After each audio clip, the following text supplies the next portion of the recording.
মৎস্যজীবীরা ইলিশ মাছ আনছেন ট্রলার ভর্তি করে, কিন্তু দাম কমার কোনো লক্ষণ নেই। ইলিশ কিনতে গিয়ে ইলিশের দাম শুনে পকেটে ছ্যাঁকা লাগার জোগাড়। তাহলে কি কৃত্রিম সংকট তৈরি হয়েছে বাজারে?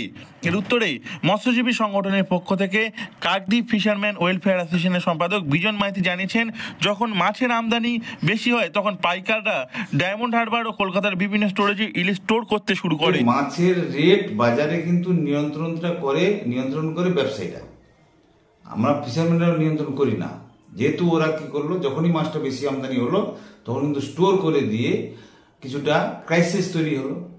বেশিরভাগটা যদি স্টোর করে দেয় তাহলে ক্রাইসিস তৈরি হলো, তখন কিন্তু মাছের দাম কিন্তু পাইকারি বাজারের তুলনায় খুচরো বাজারে অনেকটা বেশি হয়।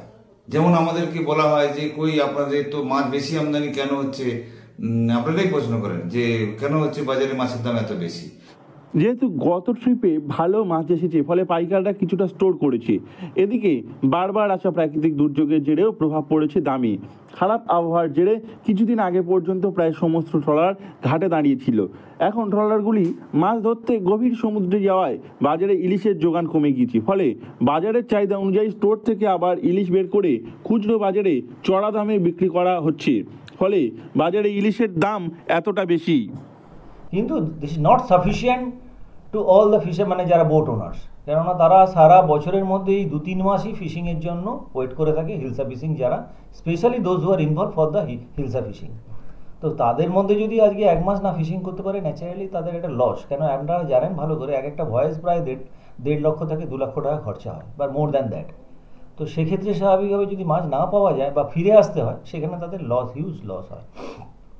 এ নিয়ে সহ মৎস্য অধিকর্তা সুরজিৎ বাগ জানিয়েছেন, এবছর নিঃসন্দেহে ভালো মাছ পাওয়া গিয়েছে, কিন্তু মৎস্যজীবীরা বেশিরভাগ দিন ফিশিংয়ে যেতে পারেনি।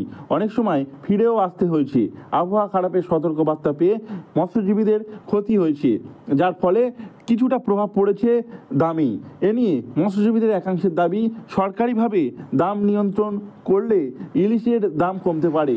ইলিশের দাম নিয়ে মৎস্যজীবীদের কিছু করার নেই। মৎস্যজীবীরা ট্রলারে করে মাছ আনার পর সঙ্গে সঙ্গে সেটা নিয়ে যায় নগেন্দ্র বাজার আড়তে। যদি সরকারি ব্যবস্থাপনা থাকতো তাহলে হয়তো ইলিশের দাম নিয়ন্ত্রণ করা যেত। দক্ষিণ 24 পরগনা থেকে নবাব মল্লিকের রিপোর্ট, লোকাল 18 বাংলা।